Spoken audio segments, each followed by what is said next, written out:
সিলেটে আশঙ্কাজনক হারে বাড়ছে বিবাহ বিচ্ছেদের ঘটনা। চলতি বছর প্রথম ৮ মাসে নগরীতে বিচ্ছেদের আবেদন পড়েছে ২৫৩টি, যার অধিকাংশই করা হয়েছে স্ত্রীর পক্ষ থেকে। ২৫৩টির মধ্যে ১৩৯টি বিবাহ বিচ্ছেদের আবেদনই নারীর।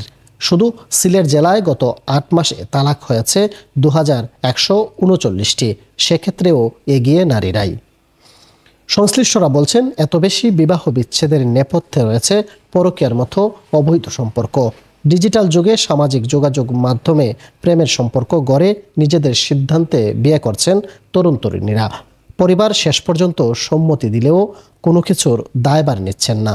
ফলে পারিবারিক কলহ বাড়ছে, কমছে পারস্পরিক শ্রদ্ধাবোধ ও অনুশাসন মানার প্রবণতা, বিচ্ছেদ হচ্ছে বেশি।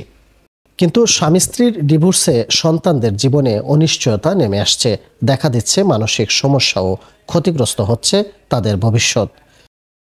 পরকীয়া ছাড়াও শারীরিক অক্ষমতা, পারিবারিক কলহ ও যৌতুকেও বিবাহ বিচ্ছেদের মূল কারণ হিসেবে চিহ্নিত করা হচ্ছে।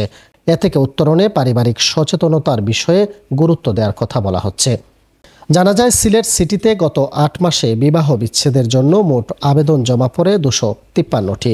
গত জানুয়ারিতে স্বামী কর্তৃক ৩২ ও স্ত্রী কর্তৃক ৫০, ফেব্রুয়ারিতে পুরুষ ৭ ও নারী ১৩, মার্চে পুরুষ ১৬ ও নারী ১৪, এপ্রিলে পুরুষ ১৫ ও নারী ১৪, মে মাসে পুরুষ ৯ ও নারী ১৪, জুনে পুরুষ ১৮ ও নারী ১৬, জুলাইয়ে পুরুষ ৮ ও নারী ১০ এবং আগস্টে পুরুষের আবেদন পড়েছে ৯টি ও নারীর আবেদন পড়েছে ৮টি।